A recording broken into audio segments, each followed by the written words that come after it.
Hello, everyone. My name is Greg, and welcome back to the podcast, My First Season. In this podcast, I interview people who work for resorts, hotels, cruise ships, airlines, and we'll talk about their first season in the travel and tourism industry. My guest today and I worked together in Club Med Paradise Island in the 2002-2003 season. His first season was in Sonora Bay, Mexico, as a sound engineer. Ladies and gentlemen, hailing from Coney Island, but now living in Sin City, Las Vegas, give it up for Mr. Ian Seidenberg. Ian, how are you? Thank you. Please. Right. Hold your applause. Okay. I want to, but I want to applause, but it'll wreck the audio if I do. So I'm gonna sit on my hands, but trust me, I'm applauding inside. Okay. So everything okay there? How's the weather there? 90, sunny, I'm guessing. Pretty much. Yeah, it's about I would say Fahrenheit today be about 88, sunny, hot. That hurts because I'm calling from Montreal. But you're probably the guy I know most famous from being from Coney Island. You love Coney Island, so do you miss it a lot? I miss the culture. Okay. I honestly don't miss. I've been out of New York City for 20 years already, so I actually don't miss living there. But I miss the culture. I miss the people. There's certain aspects, especially coming from Coney Island. I do definitely miss certain aspects of it. So have you ever ridden the Cyclone and had a Nathan's hot dog in the same day? Oh, I more times than I can ever count. Okay.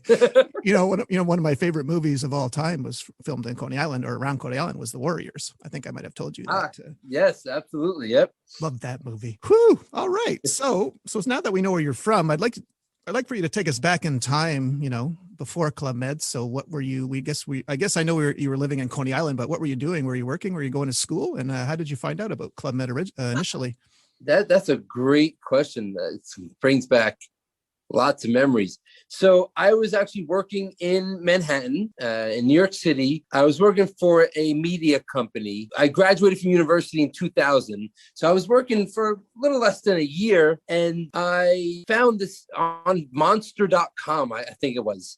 That's when the first job boards came out on the internet. And it said audio engineer Club Med. And I was, looking for another position. And I had never really heard of Club Med. I've seen a couple billboards like in New York City that said Club Med, that had people in bathing suits and bikinis. And so I just applied. I said, all right, what the hell? Let me apply. Didn't hear back for a while. And then all of a sudden I get a call from a recruiter. Said, hey, we want to meet you at a diner in New Jersey and to interview you. Sure. So I went to this interview, met with I guess now an ex-GO that interviewed me. This person knew nothing about audio engineer, knew nothing about what I applied for, but knew everything about being a GO.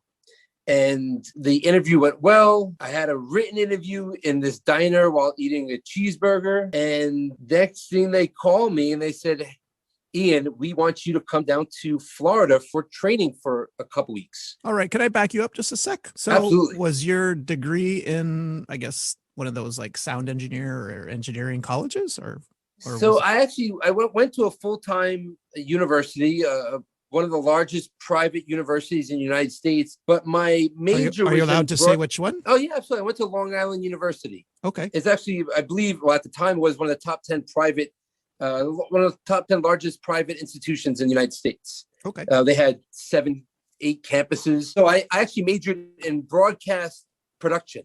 So I was TV and radio production. So sound was part of what I studied. Okay. So now when they call you to tell you where you're going, was it Sonora Bay? Like, I know you went to Sandpiper for training. So did they tell you at Sandpiper you're going to Sonora? Yeah. So I went down to Sandpiper for about a month for training. That's when, they had the trainings, and I sat in a classroom for half a day, and then they, put us to work, and we did everything for about a month.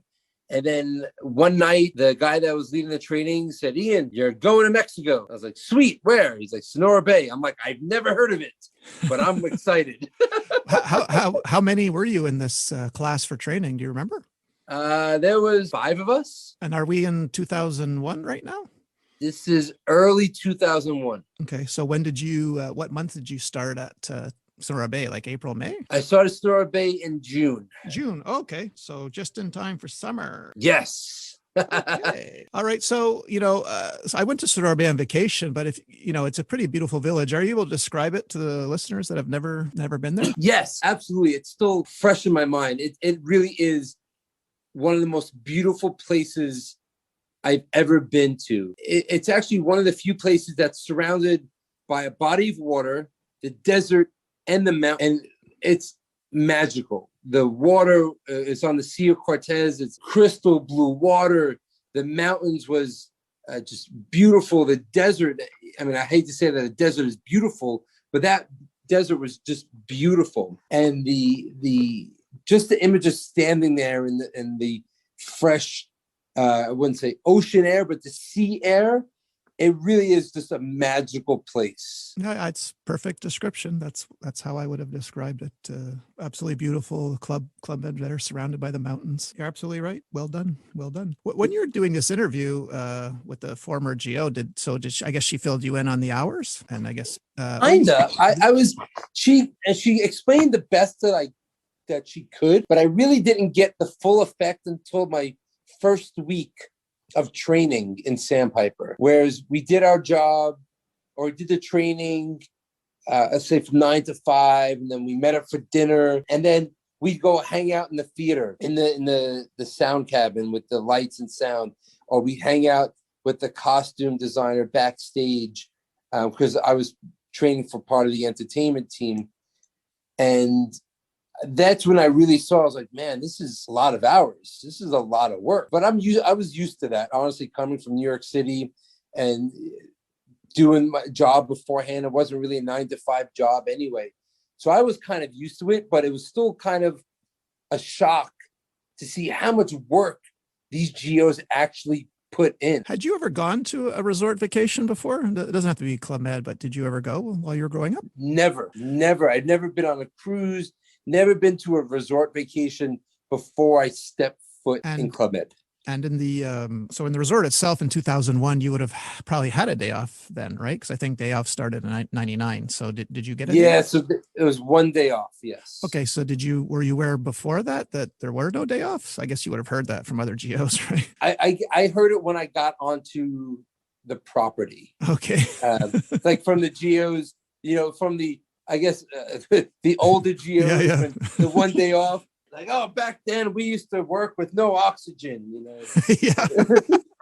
But no, it was so great to hear those stories. Yeah. It really was. I found it fascinating. Yeah. All they gave us was mayonnaise sandwiches and without the bread. Yeah. I know.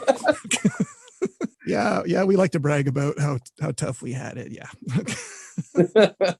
So did you meet your chief of village within the first day there? Do you recall who was the manager, chief of village? The chief of village at Sandpiper was Ori Osmani at the time. And then at Sonora, who was it? At Sonora, it was Gus. Oh yeah, okay. Wow, you got lucky there for a first season. Yes. To have a chief like that, because I worked with Gus in '97 in Playa Blanca. So we're talking about the same Gus, Australian guy, right? Yes. Plays the violin. Yeah. Okay. Wow, you got lucky. All right, good. So you were probably pretty content to just remain as a sound engineer. You didn't want to change your job in those first weeks, right? You're like, this is what I'm going to do. And no, it was so much fun from the training, and then even when I got to Sonora Bay, everyone was just so welcoming. I got to Sonora Bay, they called me Mr. New York. I was like, my first day, I introduced myself and I said, hello, my name is Ian Seidenberg. I'm from New York City. I did training in Sandpiper for a month and I'm here. And then they come out, yeah, Mr. New York. And that's what they called me for my first week. I'm like, all right, that's cool. So then were you still happy when you found out how they looked at New Yorkers? Because New York charters, yeah, they're, like Parisian guests, New Yorkers have their own flair, right? I guess you could say. So I guess when you said that, they probably put you on every New York arrival there is, right? Oh, they put me everywhere. I mean, it was, they're like, oh, New York's coming. Ian, let's go. Yeah, we need a translator, Ian. Okay. I speak New York. Okay. Oh yeah, because I was going to ask you. So okay, I'm kind of happy now because we're going to get to your nickname or who gave you your nickname in Paradise Island. We won't mention that yet. So I kind of like that your nicknames got better. Okay. Yes, they did. So did you experience any kind of, I mean, being from New York City or working in Manhattan, did you have any kind of culture shock when you got to Sonora Bay at all? Like, I don't know. It was a little bit. It was, luckily, there was one of the chefs that I worked with in Sandpiper who had been to Sonora Bay. He kind of explained it to me. And so I was a little bit prepared to kind of understand the culture. Being, it was my first time really on the West Coast of the Americas. So it was a little culture shock coming from New York my first week, whereas the majority of the GMs were from California, Arizona, and from France because they had the charter coming directly from Paris. That's right. Yeah. And so it was all very laid back. And it was me, New York, go, go, go, go, go. And all these guests are laid back and chill. And wait, hold on now. I'd agree with the first four states you mentioned, but the Parisians were laid back in Sonora Bay. Was it because Mexico in itself is like relaxing, manana, or it might have been the tequila that they gave him right off of the plane. Yeah, and I say that with affection, okay, because I love my Parisian GMs, but I don't think I'd ever describe them as laid back, but okay. Let's talk about the overall feel. How about that? Okay. Oh yeah. No, because there is something calming. I'd only been there on vacation, but yeah, I mean there was something laid back about the entire resort there for sure.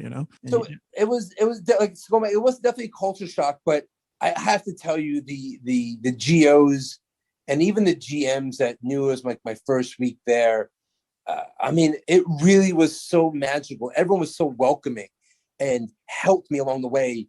And I had a great roommate and just the people I had a great team. And Gus, the chief of village, was so welcoming. And any questions I had, he was right there to answer.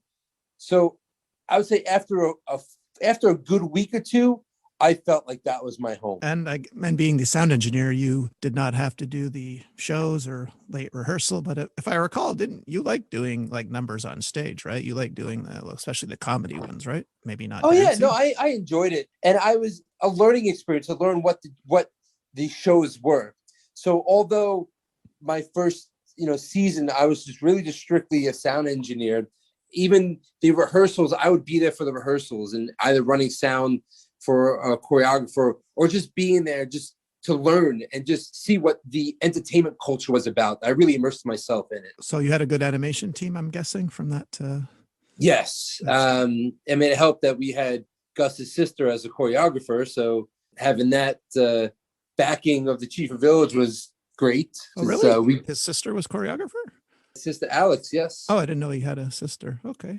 Wow. Okay. Cool. Yeah. And his wife, I think she did circus. There wasn't circus at Sonora, was there? There wasn't circus. She was excursions, maybe. Okay. I don't really remember. So she was there because they got married.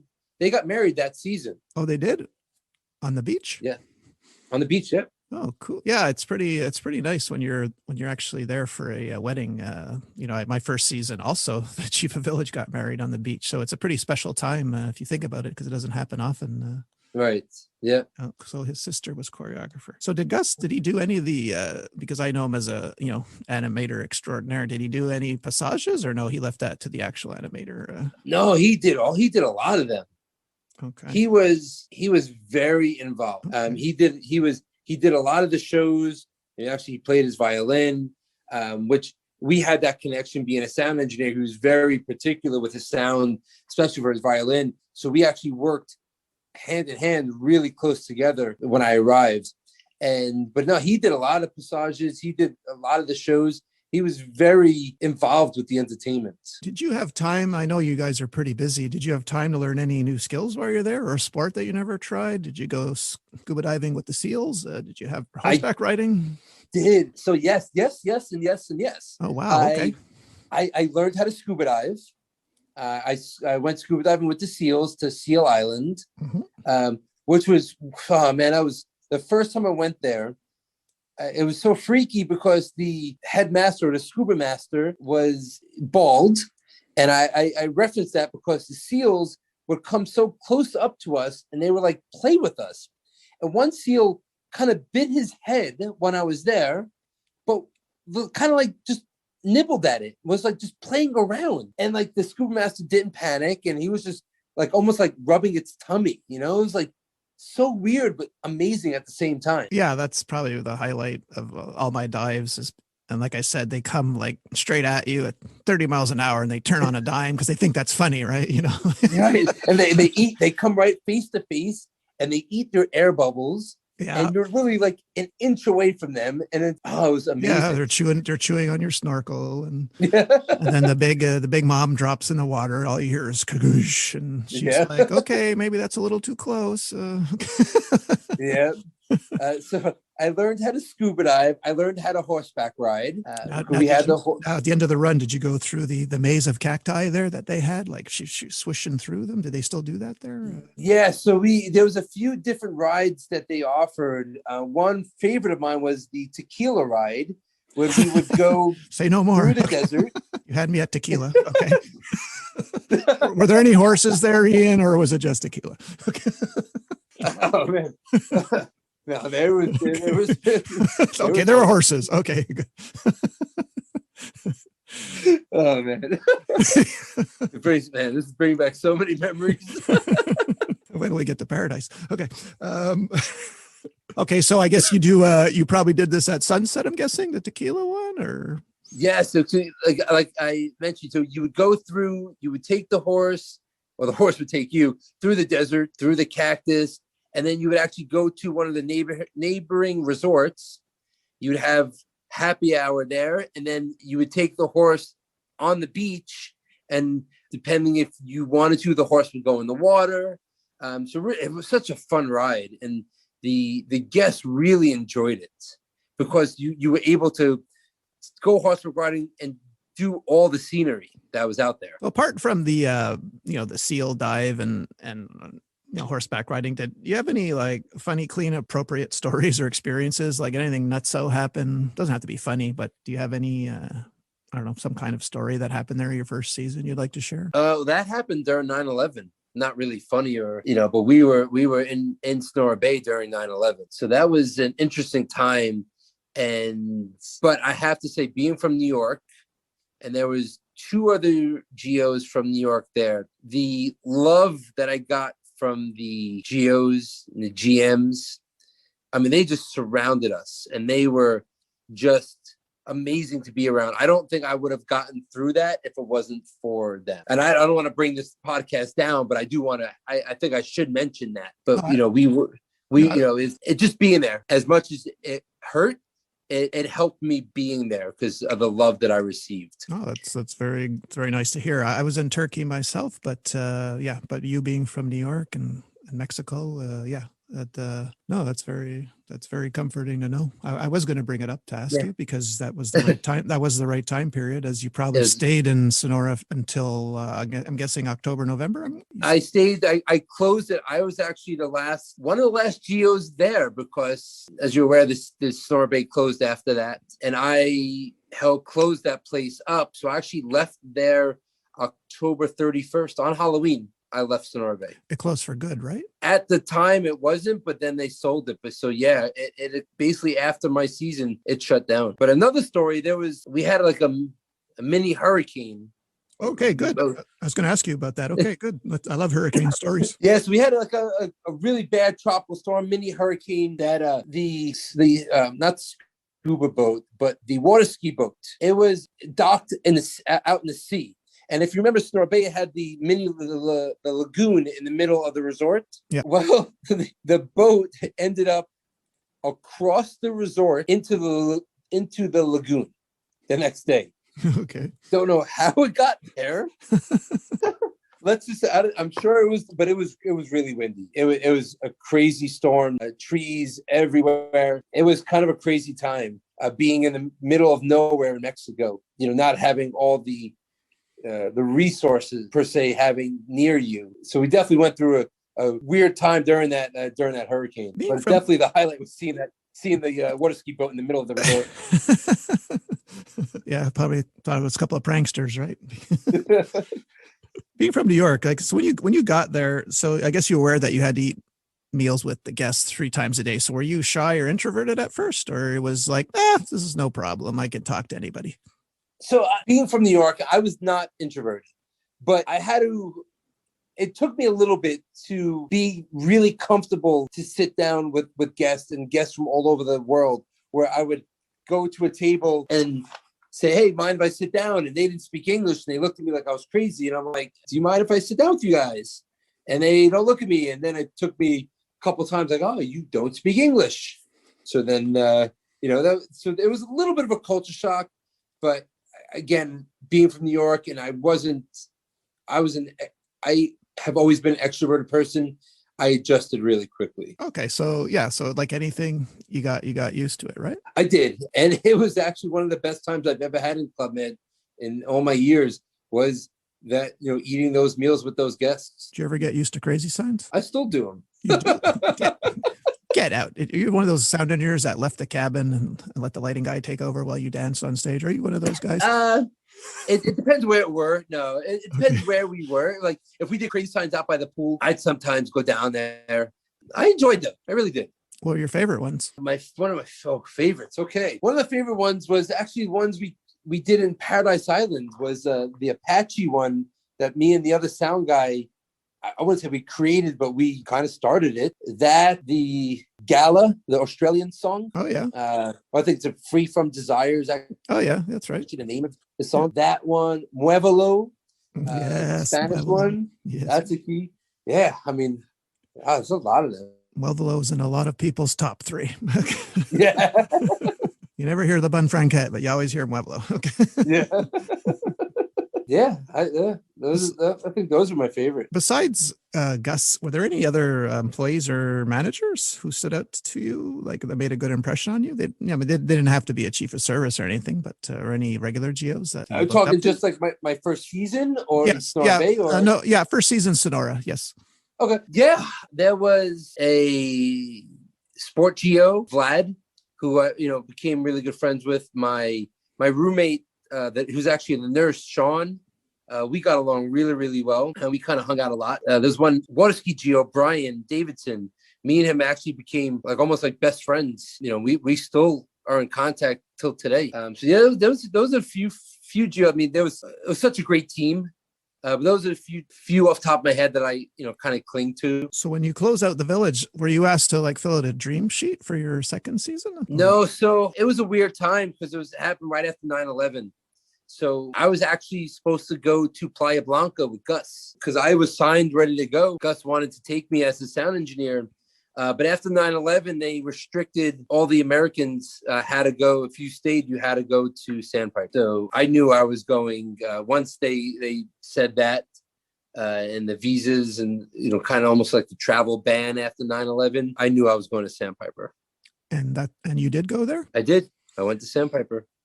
So what was it like working your first Christmas and New Year's there? Do you remember it? I do. Was it rough? It was, and Sandpiper was a little rough. There's a lot of very hectic, a lot of stuff happening, but we had a great chief of village. It was Hammer. So actually, no, I apologize. No, it was Hammer. Because when I got back, it was Oria, but Hammer came right almost as soon as I got there. But it was just a lot. New Year's in the States and Christmas in the holiday season in the States, especially in Sandpiper, it's just a lot of stuff to do. But it was fun. We did everything. So how long did you stay in Sandpiper? Were you there 2 seasons? After Sonora Bay, I went to Sandpiper for 2 seasons, yes. For almost a full year. Okay. So I met you then, which would have been your 4th season, I guess, in Paradise, because we met near around the end of 2002. So yes, it was let's call it, I say my third, because I did I would say 3.5 seasons. If you include my time, the training in Sandpiper and then Sonora Bay, it was kind of a little over a season. And then I did a full 2 seasons in Sandpiper. So yeah, it would have been my fourth season. Yeah. Okay. So based on what you told me that Gus's sister was the choreographer at Sonora Bay and you arrived with to Paradise with someone, I'm guessing you met Gabby, your future wife, in Sandpiper. Am I correct? You are correct. I met Gabrielle in Sandpiper after I left Sonora Bay. Correct. Was she the choreographer there? No, So Oh, okay. she Wait, started. I'm supposed to have her on. I'm wondering if we should divulge this. She's not gonna get mad, is she? No, Okay. no. She when I first met her, she was actually working at the front desk. Oh, really? Okay. And then she went from the front desk to the planning, and then she was supposed to be a choreographer, and then when she got to Sandpiper, I think she got to Sandpiper right after 9/11 as well. That was her first season, and she was supposed to be a choreographer, but they didn't have anything for her, so they put her in the front desk. So wait a minute. Wait a minute. Back up. So so it would have made sense because I was always wondered how you two met. So if she was choreographer and you were sound engineer, that made sense. So how did you two, I guess, get to know each other if she was at the front desk and you were the sound engineer? How did that happen? Or did she like just hit on you? I mean, how did it go? I think that's what it was. I think we'll just say she hit on me. Yeah, that's what I thought. She's not in the other room, is she? Okay. No, okay, because we're both dead. We're both dead if she is. Okay. No, I think it was just a mutual attraction. I thought she was really cool, really pretty. I thought I'm assuming she thought I was cool too. So. Well, yeah, you guys, when I met you, you were one of those annoying couples that just like so good together, and but you're probably the two that I remember the most from Paradise is you two, because she's so nice, you're so nice. I mean, you always took it like a good sport when I pretended to flirt with her in front of you. You were, and you're probably my second guy crush, like straight guy, platonic guy crush I've had, and it's funny because the first one, and you live in the same city now, so Nick was my first Nick Margellos. And then you were like, you were just so sweet and lovable, always in a nice guy, nice mood. Hell of a soccer player, which, by the way, is where I gave you. Tell me what idiot gave you the nickname, the Coney Island Striker, please. That would be you, my friend. Oh, that's right. That was me. Okay. I never forget that. It was like, I think we were like on the beach. We were playing beach soccer. Yeah, I had the microphone, right? I think. Yeah, and you were like, "Oh, it's Coney Island Striker," and I'm like, "Dude, that name is awesome." Yeah, well, when I saw you, dribbling the ball and whatnot, I'm like, "Holy wow, a kid can play! Jesus, you're pretty good." Like you must have played a lot growing up, then I'm guessing.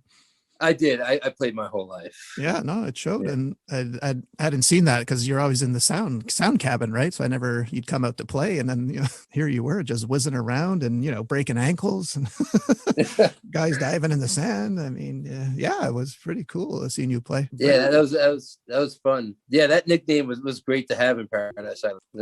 I like Mr. New York, but I think Coney Island Striker. There's only one Coney Island Striker. Yeah, exactly. There's a lot of Geos from New York, but yeah, it's only one Coney Island Striker. Yeah, you can meet like 3 lunch boxes and 12 adrenalines, but nobody has a nickname that long and it fits, Right. Wow. Okay. So yeah, you get to Paradise. This was like the winter seasons because we were there 2002, 2003. Yeah. So were you happy to be in a place where you could actually go and watch a movie and shop? Because Nassau was just a little boat ride away. Did that appeal to you? Or coming from Sandpiper, you were used to it already? I was used to it in Sandpiper, but what intrigued me when they said I was going to the Bahamas, I'm like, holy moly, I'm going to the Bahamas. And, taking the plane and coming into Paradise Island, and the name speaks for itself. I mean, it really was Paradise Island. My eyes got so big the first time we drove up, and first time walking around the resort. And I remember we got to the resort, Gab and I, towards the late afternoon, evening, and we said, let's not go to a show. Let's just hang out. Let's just, get an early rest. We got to get up early. But we decided to go watch a show, and I'm glad we did, because without even knowing the chief of village at the time, Angie, was like, "Oh, I want to welcome Ian and Gabrielle." And I'm like, "Sweet." Did she make you go on the mixer board right away, or go in there and play with those dials or something? Right. Too much gain. Right. But yeah, no, Paradise Island, it really does live up to its name. Yeah. And of course we had the Atlantis Hotel and Casino next door, whether we were allowed or not allowed to go to, I don't remember anymore, but right. It was, whether or not I remember one time there was a bunch of us, we went through the back of the aquarium and we got to the front, and security was like, "What are you guys doing? You're going the wrong way." We're like, "Oh, we're lost, sorry." And I think someone said we're from Club Med, and they kind of not detained us, but they kept us there. And I think someone gave him like $50. And they're like, all right, you guys can come in and out anytime you want. Okay, that never happened to me. And I was always going to check out that aquarium if I had some time because it was so beautiful. Yeah, no, it was great to go right across the street. Yeah. Did you meet any celebrities at all during your time in the Bahamas or Mexico or Sandpiper? Oh, yeah. Oh, I met a lot. Who'd you meet? Let's see, first time in Sandpiper, I had met a professional soccer player that I knew. I recognized him right away. He played professionally in England. He was from the Ivory Coast. And so I met him in the Bahamas. Oh, in Sandpiper, met Paul Shaffer. Oh, really? Yeah. He came he performed with, came down and. He performed? Yeah. Oh, you're kidding. Yeah. Oh, wow. In the bar. So yeah, I did sound for him a bunch of times. Are you serious? Yeah, absolutely. Your cool guy status just shot up for me. I'm a big Shaffer Letterman fan. Oh wow! So there was a piano in the bar at Sandpiper, organ or something? No, we got him a keyboard. Really? Yeah. So was he supposed to perform there? Was he a Club Med artist, or he was just on vacation? No, he was just down there vacation, and we wound up talking to him, and he saw a band there one night. He's like, "You guys got a keyboard?" I'm like, "Yeah, we'll get you one."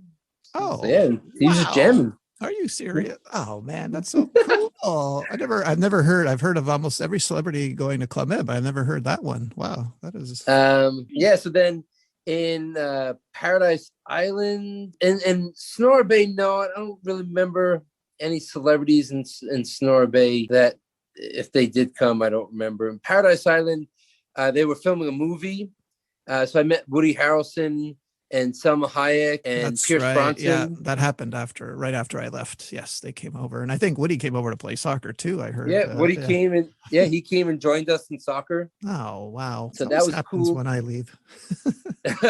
We met professional basketball player Tony Parker from the San Antonio Spurs, and he had just won the NBA championship. Yep. And he came down with his girlfriend or fiance at the time and his friends. That was kind of cool. I'm trying to think who else. Back in Sandpiper, met Jim Brewer, the comedian. Oh yeah. He came down and performed. We met, may he rest in peace, with Screech from Saved by the Bell. Oh, Dustin Diamond was there too. Dustin Diamond came and performed. Yeah. Wow, man, you met quite a few, more than me. Oh, I'm so jealous about that Paul Shaffer one. Wow, that's crazy. Yeah, that was kind of cool. So after Paradise, where did you go? After Paradise, after Paradise went. So I actually spent a little over 2 seasons in Sandpiper and Paradise Island. I spent about 16 months in Paradise Island. Okay. And because at the end of my second season, they had a 3-month buyout from the French car company Renault. And so they asked me to stay on to help with that program. Was Hendel the chief after Angie? I can't remember. Yes. Hendel was chief of village. Yep. That's right. So when did you wind up leaving Club Med? What year did you leave? 2006. 2000. And your last season was where? So after Paradise Island, I went back to Sandpiper and I did 5 straight seasons in Sandpiper. Wow. Okay. And yes, going for the record, huh? Okay. Right. And the main reason why is because the chief of village would not let me go anywhere. Who was that? Kevin Batt. Ah, yes. Kevin did a lot for my career in Club Med. I do owe a lot to Kevin, but I would ask him every season. So, all right, where am I going next? And he looked at me. He's like, "You're with me, buddy." Yeah, I'm like, no Indonesia for you. No. I was like, I kind of want to travel. And he's like, no, you're my, he's like, you're going to be my chief of animation. Yeah. And yep. Seems like every season I kept getting promoted. Did you get promoted? I did. My last 3, so I did 5 straight seasons of Club in Sandpiper. The first season, they created a job for me. I was kind of like technical manager. And then I was chief animation for 3 seasons and then became chief of sports for my last season. You were chief of sports. My man. I was. Where did you go on? Did they send you on stage or anything? I went not for chief of sports. I went to stage for chief animation like a year after I was already chief animation. I went to France for 3 weeks. An Opio? So I went to Club Med to Opio for 3 weeks for stage. Yeah, that's where I did my chief of sports stage. So why didn't they give you a stage for chief of sports? I don't know. Okay. I really it was Kevin was leaving. He was going to the corporate office, and there was a new chief of village that was coming in. And Kevin's like, I was like, all right, where am I going? You're leaving. Where am I leaving? He said, well, you have 2 choices. You can go to be chief animation in Crested Butte or chief of sports here. And I was like, all right, let's think about Crested Butte. And he's like, oh, no, I'll just keep you here. Thanks, Kevin. Yeah. It's nice to have choices or options, Yeah. So, I mean, I didn't mind. I was like, you know what? I was established. I was like, all right, it'll be something new for me, chief of sports. So, but I wound up in those 5 seasons, I wound up opening up Crested Butte for, helping Kevin out and helping the chief of village out. So I'd go there for a couple weeks, then go close it. And Kevin sent me to another village. I went down to, it was Cancun for a couple weeks to help out during my 5 seasons of Sandpiper. So considering all the seasons you did, and here's the part of the show where I ask, do you consider your first season magical because of the location of the people, the team, and that it was your first season? Or do you prescribe that word to a different season? Or do you like them all the same? No, my first season was magical. Sonora Bay. I am so happy I did that village as my first season. Like if I did Sandpiper for a full season, I don't know if it would have had the same effect on me. When after the time I was in Sonora Bay, I remember my parents would ask me, my mom especially, so are you coming back to New York after the 6 months? You're done. And when Sonora Bay was coming to a close, I turned around. I said, I am not coming home. Like I'm doing more seasons. And so it had a great effect on me. My Sonora Bay was just magical. And if there's any future GOs listening to this podcast, on the fence about should they try Club Med? Should they do it for 6 months? What do you think? What advice would you give them? I would say give it a try.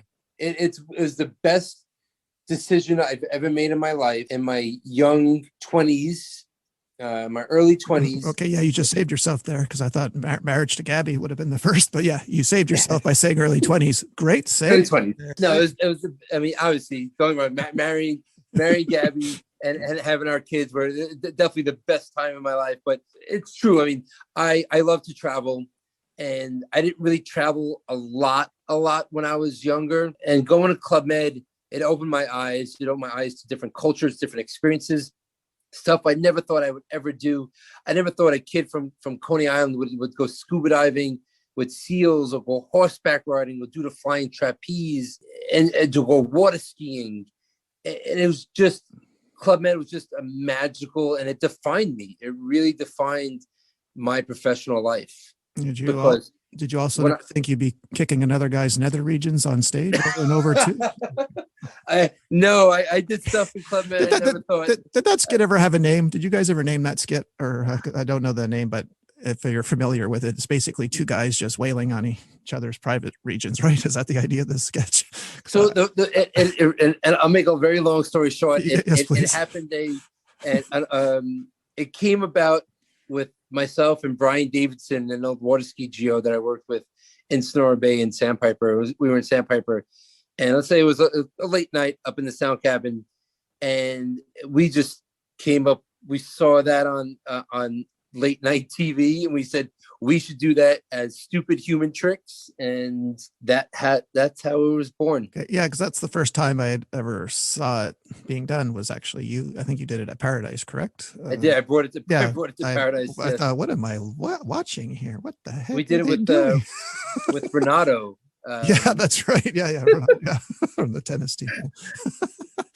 And as stupid as it was, and first time I did it, first time I did it in Sandpiper, family village, kids, young. Yeah, okay. We did it, a kid, and I'm talking about, he might have been early teenager, he might have been 10, 11, 12, I wasn't sure. sitting first row. First time Brian and I did it, he turned around and he went, "Holy shit." And So I don't know why, but the audience. So he guys, that kid thought you guys were doing this without padding, right? Yeah. I'm assuming you were padding, correct? We wore very thin padding. Did any of you ever miss and hit the inside of the thigh, or did you guys ever get hurt doing that sketch, or no?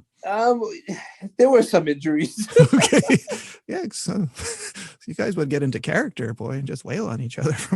But it's memorable because, like, that's one of the few things I remember from Paradise. I have that image burned into my head, you know. So, kudos to you guys, because that's what makes a skit last, right? I mean, I've seen a million skits, but I recall that one vividly.